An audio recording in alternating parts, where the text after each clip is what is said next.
bom dia a todos. Obrigado pelo convite. Antes de mais nada, é uma honra para mim poder estar aqui. Antes de começar a fazer a minha fala mais especificamente dentro dos tópicos que eu vou abordar hoje, eu queria fazer assim, alguns esclarecimentos que acho que vão ser importantes para contextualizar o que eu vou falar. Primeiro que eu não sou especialista em autismo, né? Na verdade, desde o meu mestrado, como eu fui apresentado, né, minha formação inicial é educação física, e entrei no mestrado interessado em estudar questões mais fisiológicas relacionadas à performance, né? E no processo eu descobri a área da neurociência, né? E me apaixonei por essa linha e acabei tomando um viés totalmente diferente, porque eu entendi que as questões físicas relacionadas na época, né? Isso aí, vamos dizer assim, minha primeira epifania, né? Nas questões físicas relacionadas à performance humana, na verdade elas são secundárias, porque na verdade é o nosso cérebro que estrutura tudo, né? Então, não adianta você ser forte, não adianta você ser rápido, se você não tem um cérebro eficiente que vá coordenar isso tudo e fazer com que o teu corpo responda de forma satisfatória. E aí, a partir dessa descoberta, né, ou dessa percepção, eu comecei a me aprofundar na área das neurociências e venho desde lá, né? Comecei estudando neuromodulação aplicada ao desempenho humano, e isso me abriu portas para o doutorado lá em saúde mental no Instituto lá de Neuropsiquiatria. E aí comecei a aplicar essa técnica mais voltada em situações indivíduos com outros tipos de patologia, como idosos com demência, indivíduos autistas, crianças com transtorno do déficit de atenção, né? E um outro também esclarecimento que, na verdade, eu não é minha pretensão e seria uma ousadia da minha parte querer apresentar aqui uma fórmula ou um método, não é essa a intenção, mas a intenção principal é apresentar para instigar, eu tenho certeza que eu estou sendo ouvido aqui por muitos pesquisadores, e apresentar uma possibilidade que, dentro dos estudos que eu venho fazendo já há alguns anos, eu acredito que ela seja real, mas que ainda carece de mais evidências científicas, ou seja, de mais estudos, principalmente aplicada na área específica do espectro autista, né? Então, quando eu fui convidado para dar essa aula, eu fiz questão de frisar que eu queria falar de neuromodulação, né? E também como uma possível auxiliar ou coadjuvante no tratamento de indivíduos com espectro autista. Por quê? Porque a neuromodulação, na verdade, ela sozinha não faz nada, ela não vem aqui substituir, nem tem a menor intenção disso, qualquer dos tratamentos e terapias que já estão aí bastante comprovadas e experimentadas. Na verdade, a neuromodulação, dentro dos experimentos e do que a gente tem visto em diferentes tipos de população, ela, na verdade, a gente pode dizer que ela é um potencializador dos resultados das diversas intervenções. Então, você fazer neuromodulação simplesmente por fazer, ela não vai promover grandes resultados. Mas quando você associa a neuromodulação às terapias ou os tratamentos que já são conhecidos, nas pesquisas que a gente vê não necessariamente dentro do espectro autismo, eu só fiz um trabalho específico com transtorno do espectro autista, mas, de uma forma geral, o que a gente vê é que os indivíduos que são submetidos a intervenções associadas à neuromodulação, eles conseguem ter um rendimento ou um aproveitamento dessa intervenção melhor do que indivíduos que não recebem a neuromodulação.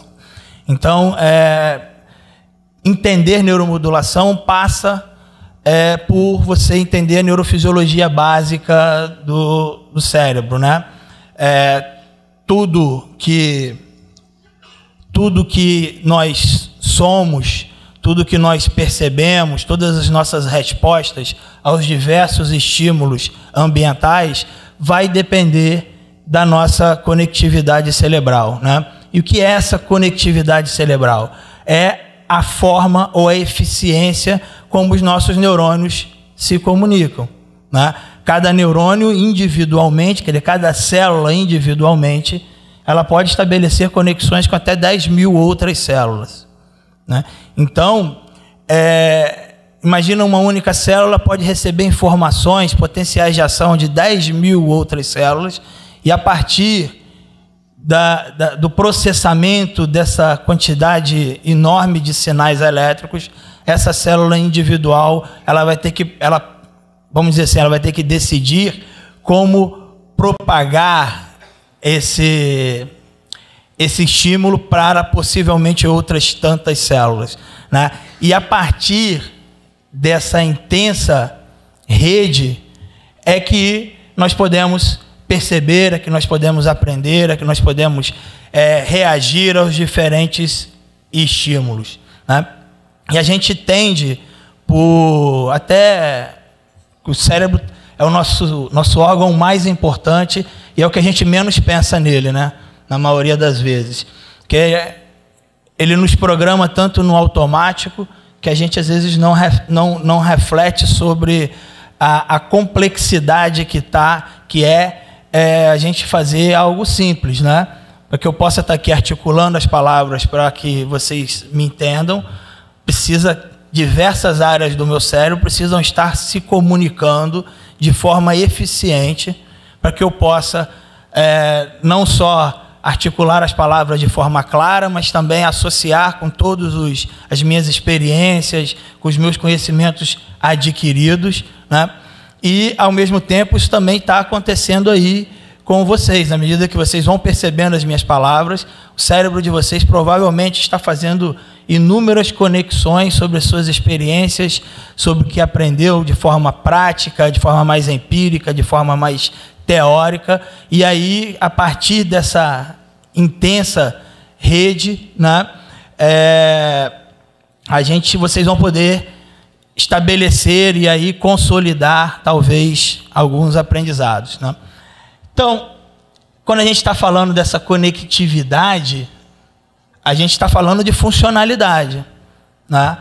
Se em algum momento dessa conversa entre as diversas redes de neurônios que é necessária para que eu exteriorize um determinado comportamento, ou uma ação, ou um pensamento, se em algum momento essa rede é falha, ou deficiente, ou menos eficiente, isso vai gerar um comportamento inadequado, ou uma dificuldade de aprendizagem, ou uma dificuldade de percepção, né? E aí, quando se fala de neuromodulação, a gente fala em estimular essa conectividade. Ou seja, fazer com que o cérebro sincronize, consiga de alguma forma sincronizar as suas conexões num ritmo e numa frequência que seja adequada a um determinado estado de consciência, né? Existe um conceito chamado lei de Hebb que diz que conexões cerebrais, quando elas são estimuladas, elas são reforçadas, ou seja, sinapses, quando elas são exercitadas, estimuladas, elas tendem a ficar mais fortes. E o outro lado da moeda, se a gente não estimula essas conexões, elas tendem a se enfraquecer e se desligar. E neuromodulação a gente tenta, através de estímulos externos, estimular essa conectividade, ou seja, estimular esse padrão em um ritmo que seja ideal para um evento, por exemplo, um evento de aprendizagem, né? Porque a conectividade natural que existe no cérebro de todos nós, ela gera frequências específicas, frequências em ritmo e amplitudes específicas, que são as conhecidas ondas cerebrais, né? E essas ondas cerebrais, elas vão estar, dependendo da frequência e da amplitude em que esses potenciais elas são geradas, elas vão estar relacionadas com diferentes estados de consciência, né? Que vão desde o estado de sono até estados onde o cérebro está extremamente ativo, em respostas de, por exemplo, luta ou fuga, né?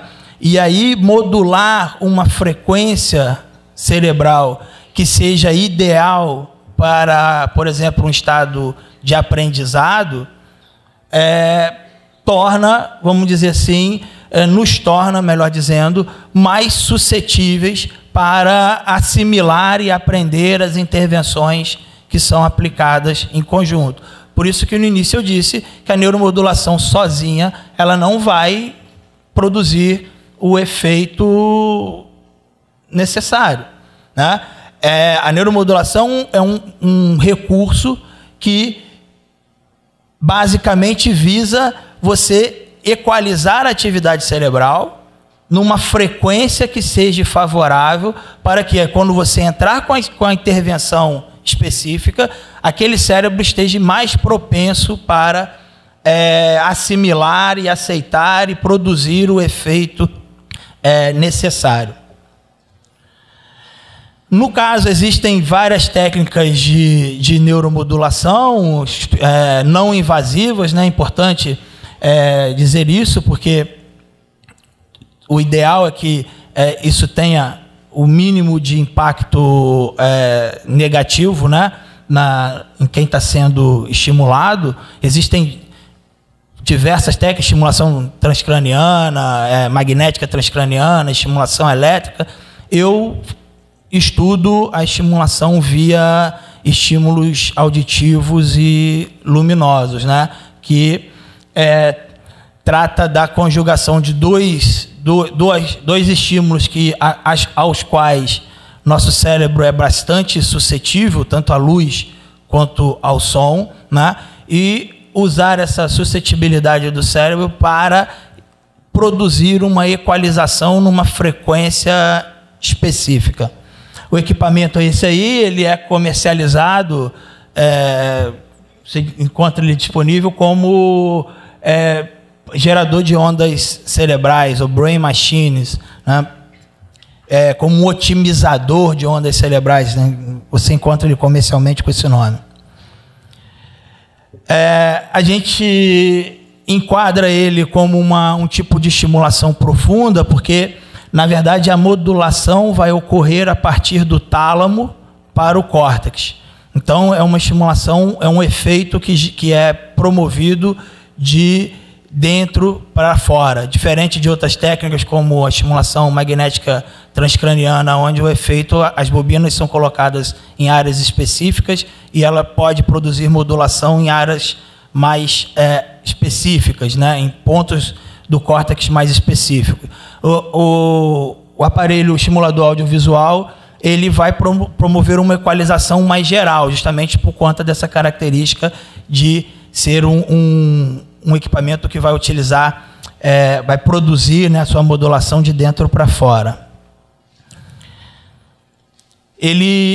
Essa modulação, ela vai promover um equilíbrio interhemisférico, ou seja, a comunicação entre os hemisférios vai ficar mais eficiente e também vai conseguir fazer isso que eu estava dizendo, que é equalizar, ou seja, promover um padrão de onda cerebral que seja ótimo para assimilar as intervenções que vão ser associadas a ele. Então, a modulação da atividade cerebral ela vai se dar a partir do bombardeio da retina, né, e do núcleo olivar superior, que vai, via tálamo, se espalhar para todo o córtex e promover essa modulação.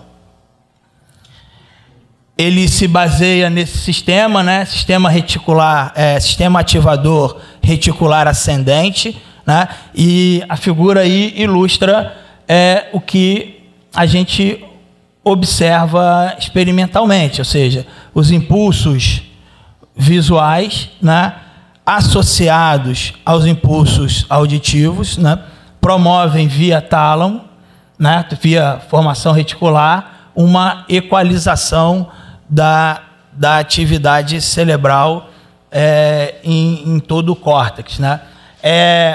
Na verdade, a gente induz os neurônios corticais a dispararem potenciais de ação no mesmo ritmo em que a luz e o som estão sendo emitidos nas córneas e no ouvido interno, né?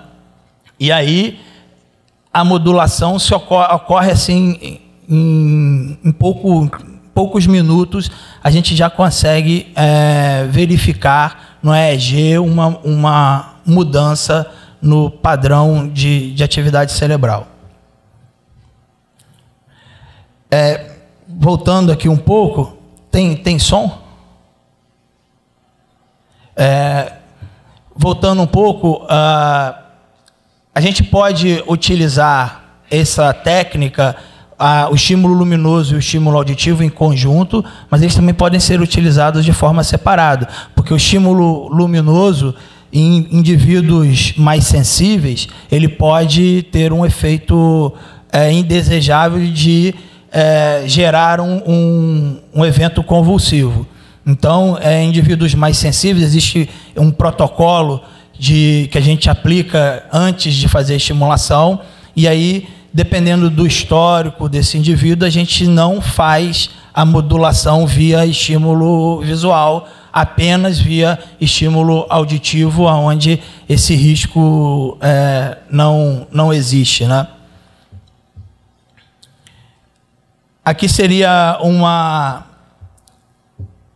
a luz estroboscópica, né, que é o estímulo auditivo. Qualquer um que foi em uma casa noturna, em uma boate, sabe o que é essa luz. Então, esses flashes de luz, eles são produzidos por LEDs que são colocados na face interna de um óculos, né? E mesmo com os olhos fechados, o indivíduo não precisa ficar com os olhos abertos, o sistema nervoso capta essa frequência luminosa e acaba ativando aquele sistema que eu mostrei no slide anterior e promovendo a equalização.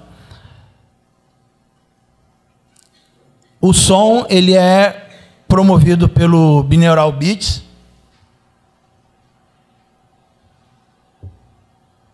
Tem um som, será que?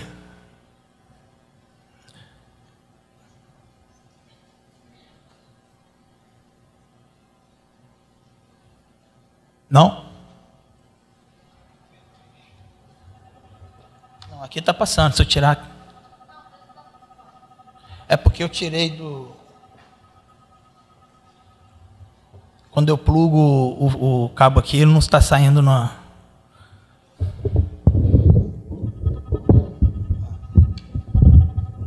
Enfim. O som binaural, ele é produzido pelo córtex quando ocorre duas frequências diferentes são apresentadas simultaneamente nos diferentes ouvidos, e aí o cérebro funde esses dois sons e gera uma equalização numa frequência específica. Por exemplo, ali na figura, em um ouvido está sendo apresentada uma frequência de 115 Hz, no outro 120, e aí o cérebro gera uma frequência de atividade de 5 Hz no córtex. Então, quando você associa o som bineural com os flashes de luz, você consegue ter esse controle da modulação da atividade cerebral. Quando a gente foi fazer com os meninos autistas, a gente teve alguma dificuldade justamente em colocar o equipamento, porque dependendo do grau do espectro, eles não deixavam. Então, quando a gente fez a intervenção, alguns meninos a gente teve que tirar, a gente só conseguiu fazer com os meninos que tinham já algum grau de interação, que já permitiam. Foi um trabalho que a gente fez em conjunto com terapeutas ocupacionais, a gente usou já a intimidade que os meninos e a confiança que eles já tinham com as terapeutas para conseguir justamente colocar o fone e fazer a estimulação. Mas eu tenho verificado mais recentemente, em outras pesquisas, eu fiz agora, ainda está sendo preparado para publicar, com indivíduos esquizofrênicos, que, na verdade, eu coloquei o som bineural no ambiente e consegui, apesar de eu não ter conseguido olhar para esses indivíduos, o EEG deles, para poder mensurar se essa modulação realmente ocorreu, mas a gente conseguiu que eles tivessem um desempenho nas baterias de rastreio que a gente aplicou interessante em termos de melhora no dessas baterias, o que me leva a acreditar que esse efeito da batida bineural ele também pode ser percebido no som ambiente, sem não necessariamente você estar utilizando o fone de ouvido, né?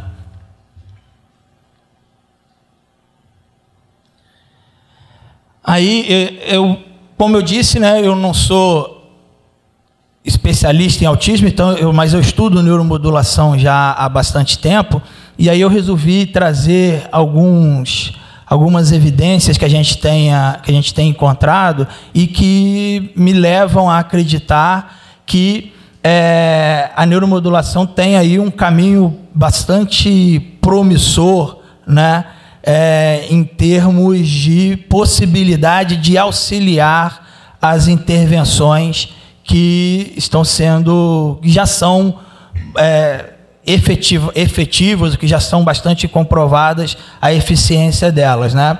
Então, esse foi um dos primeiros trabalhos que eu tive o prazer de publicar, né? Onde a gente viu isso no tempo de reação motora, né? E a gente entende tempo de reação motora não como uma habilidade física de reagir, né, de contrair o músculo, mas também como um indicativo de eficiência do sistema nervoso, né? Porque a gente entende tempo de reação motora como a velocidade que você demora para perceber um estímulo, programar, entender, né, contextualizar, né, esse estímulo, planejar a resposta adequada a esse estímulo e executar a resposta adequada a esse estímulo. Então, se você consegue diminuir o teu tempo de reação, é um indicativo de que o teu cérebro está trabalhando de forma mais eficiente, né? A gente pode ilustrar isso de uma forma assim mais prática. Por exemplo, se eu pegasse qualquer objeto aqui e arremessasse na direção de vocês, né? Primeiramente, vocês teriam que perceber através dos teus olhos que esse objeto está se deslocando no ar em direção a vocês, né? Isso vai para uma área específica do seu cérebro. E aí, dessa área, esses impulsos vão ser levados para outras áreas, para que essa ação, esse objeto que está indo na tua direção tenha algum significado. Então, o teu cérebro vai comparar diferentes formas, texturas de objetos que você já teve experiência ao longo da tua vida, para tentar identificar se aquele objeto que está se deslocando no ar, ele pode ser potencialmente lesivo ou não. Se ele é pesado, se ele é leve, se ele é duro, se ele é macio, né? E aí, a partir dessa identificação, o teu cérebro tem que buscar as experiências anteriores para planejar uma resposta motora. Você pode simplesmente botar a mão, você pode desviar o corpo inteiro, enfim, você tem toda uma possibilidade de respostas que também vão estar relacionadas com as tuas experiências anteriores. Só depois desse processo todo é que você vai ter condições de efetivamente executar, né? Se você demora muito nesse processamento, você fatalmente vai ser atingida pelo objeto. Então, para a gente, tempo, velocidade de reação, na verdade, é um indicativo de eficiência do sistema nervoso em lidar com os estímulos externos. E aí, nesse trabalho, a gente conseguiu ver que atletas que, teoricamente, já têm, né, tempo de reação treinado, porque o esporte já faz isso de forma muito, muito natural, mesmo assim, a gente conseguiu ver que eles melhoraram de forma aguda a velocidade de processamento deles depois que eles passaram por uma sessão de estimulação cerebral, ou seja, de neuromodulação. Esse estudo, ele foi o estudo que abriu as portas para mim no doutorado, onde a gente viu que indivíduos com sequela de AVC, né, a gente estava interessado em saber a melhoria funcional de um gesto. O gesto era pegar um copo em cima da mesa, levar o copo até a boca e apoiar o copo de novo na mesa e ver se o tempo que ele demorava para fazer isso. A gente monitorou também a área motora através do eletrocefalograma, e a estratégia de treinamento desses indivíduos estava pautada nos neurônios espelho e treinamento mental. Então, a gente pedia para eles, primeiro, ao invés de eles ficarem repetindo o movimento fisicamente, a gente pedia que eles observassem a gente fazendo o gesto de levar o copo até a boca e apoiar na mesa, e depois a gente pedia que eles se imaginassem fazendo o movimento sem a dificuldade, ou seja, que eles se imaginassem da forma como eles nos viam fazendo o movimento. Isso, obviamente, depois deles passarem pela estimulação, pela neuromodulação. E a gente viu que eles tiveram uma melhoria funcional significativa depois de, se eu não me engano, 4 ou 5 semanas de treinamento. A gente já conseguiu ter uma melhoria filmando ele fazendo o movimento e também no tempo que ele demorava para executar. E nesse estudo, quando a gente olhou para os dados do EEG, nós também percebemos uma questão interessante, que a gente acreditava que o efeito da neuromodulação seria em que o indivíduo ia melhorar a função, porque ele ia passar a recrutar mais neurônios, ou seja, aumentar a atividade cerebral na área motora durante a execução.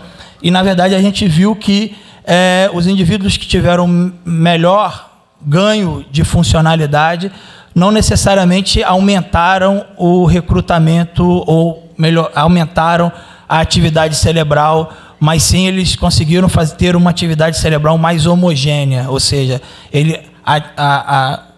o coeficiente de variação na área motora durante a execução diminuiu, e a gente entendeu isso como uma melhora funcional, ou seja, uma melhora em qualidade na atividade cerebral. Então, abriu um novo campo de possibilidades que não necessariamente os ganhos funcionais externos estejam necessariamente relacionados a uma maior ativação de neurônios, mas sim uma ativação mais homogênea, ou seja, mais sincronizada desses neurônios. Essa foi uma revisão de literatura, onde a gente buscou ver se essa técnica seria viável para aplicar em outros campos da área de saúde mental, né? Como eu disse, é uma técnica que ainda está sendo estudada e ainda carece de mais experimentos para que a gente possa propor ela como algo ainda sem contestação, vamos dizer assim, né? Ainda carece de mais evidência científica, mas o caminho que a gente está percorrendo até agora nos permite defender ela como uma possibilidade promissora, né? Essa também foi uma revisão sistemática, já atendendo lá as questões do doutorado, né, como uma das exigências, onde a gente já propõe, através a técnica, né, de luz e som como uma possibilidade terapêutica. Esse foi o estudo que acredito que me produziu o convite para estar aqui, né? Nesse estudo, a gente investigou crianças autistas e a gente queria ver, na verdade, se a dificuldade de interação social ou a dificuldade de reconhecer emoções poderia estar relacionado por uma inatividade da área cerebral relacionada a esse processamento. Então, a gente conseguiu, né, que a gente teve essa dificuldade, que nem todos os meninos autistas a gente conseguiu cumprir todo o protocolo experimental, mas aqueles que nos permitiram, a gente conseguiu. A ideia era monitorar uma área, um ponto do escalpo, o ponto T6, que é relacionado, né, dentro da literatura, está relacionado com processamento emocional, e ver como que era a atividade cerebral desse ponto quando a gente apresentava imagens para essa criança. Primeiro, fazia uma linha de base, onde não era apresentado nenhum tipo de imagem com conotação emocional. Depois a gente apresentava imagens de crianças, de rostos de crianças sorrindo, bonequinhos que expressavam felicidade, e depois a mesma coisa com bonecos e rostos de crianças expressando tristeza, chorando. E a gente quis ver se havia uma mudança no traçado do EEG durante esses 3 momentos. E a gente fez isso com crianças autistas, crianças, a gente fala normais, mas não como o professor que falou aqui antes, eu também tenho alguma dificuldade com essa palavra, mas crianças que não tinham nenhum diagnóstico de deficiência alguma, e fizemos também com crianças com deficiência intelectual. Oi? Eles tinham o limite, acho que eram 12 anos, não passava disso, porque a gente começou tentando fazer um leque maior de crianças, mas aí por conta, esses dados foram coletados aqui no Rio, lá em Niterói, no Mapai, a gente teve que ter um leque de idades, não o ideal porque a gente precisa, que a gente queria fechar mais, mas se eu não me engano, nenhuma criança tinha mais do que 12 anos de idade. E aí a gente, para nossa surpresa, a gente viu que em todos os grupos esses 3 momentos estavam relativamente marcados no EEG. Então elas tinham uma atividade cerebral baixa, vamos dizer assim, quando a gente não estava fazendo a linha de base. Quando a gente apresentava estímulos de alegria, a atividade mudava, e quando a gente apresentava tristeza, aumentava também. A gente viu que a tristeza impactava mais os neurônios dessas crianças do que a felicidade. Não hipotetizamos porquê, mas foi uma resposta que a gente viu lá nos dados. Mas o interessante é que a gente viu que em diferentes intensidades, obviamente, isso afetou os 3 grupos. Então, a gente teorizou que as crianças autistas têm os neurônios reativos a essas emoções, né?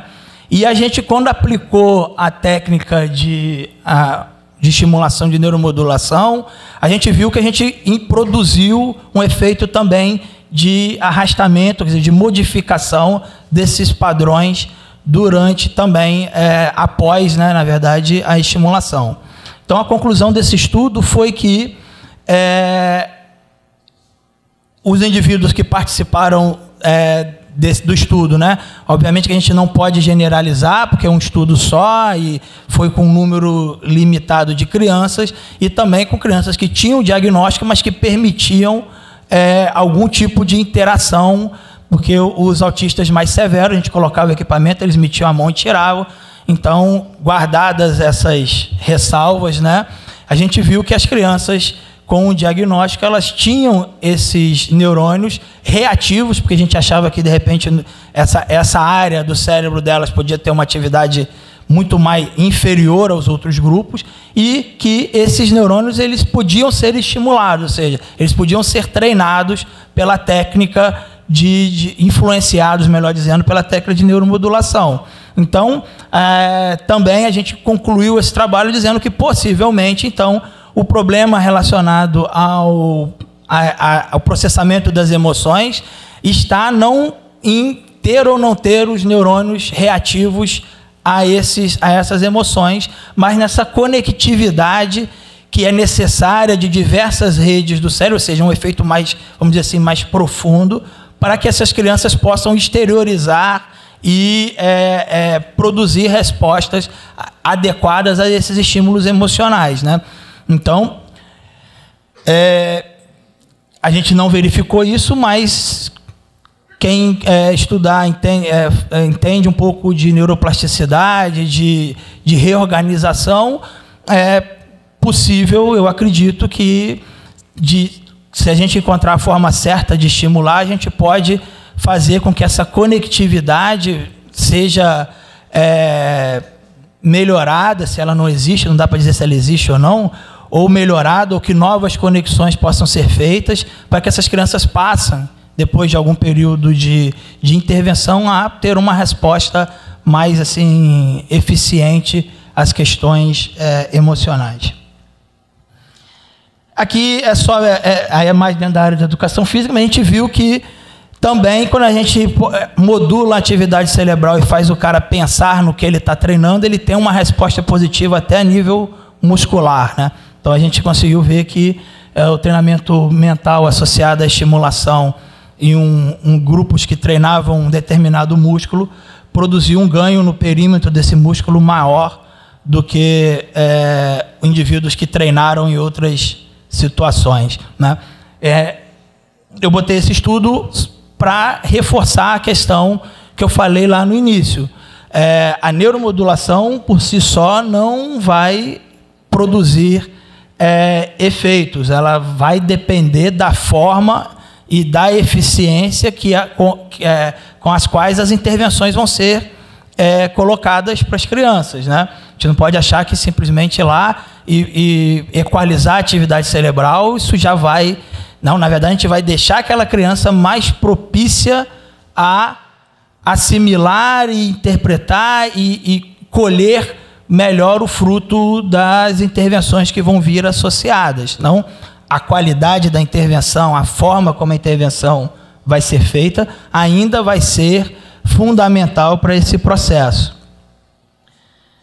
E esse aqui foi o último trabalho, que foi o trabalho que finalizou o meu doutoramento, né? Onde a gente quis ver o efeito de arrastamento, ou seja, a capacidade dessa técnica de estimulação cerebral tem de modular frequências de onda específicas. A gente aqui nesse estudo, a gente olhou ondas alfa e ondas beta, e a gente comparou grupos diferentes, crianças, usei os dados lá das crianças autistas, idosos com demência, indivíduos com deficiência intelectual, foram 6 grupos. E aí a gente viu que em todos os grupos a técnica produziu algum tipo de modulação, né?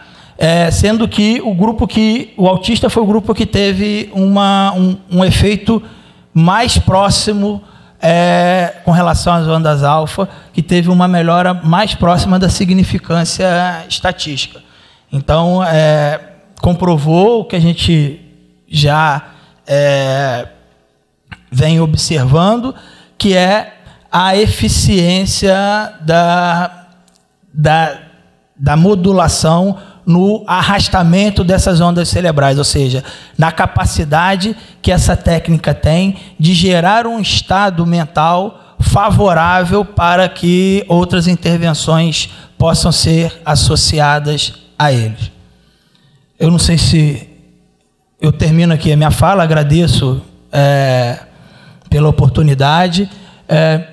Meu contato está ali, eu não sou aqui do Rio, mas se precisar fazer pesquisa e conversar sobre isso é sempre bom e eu estou à disposição. Obrigado.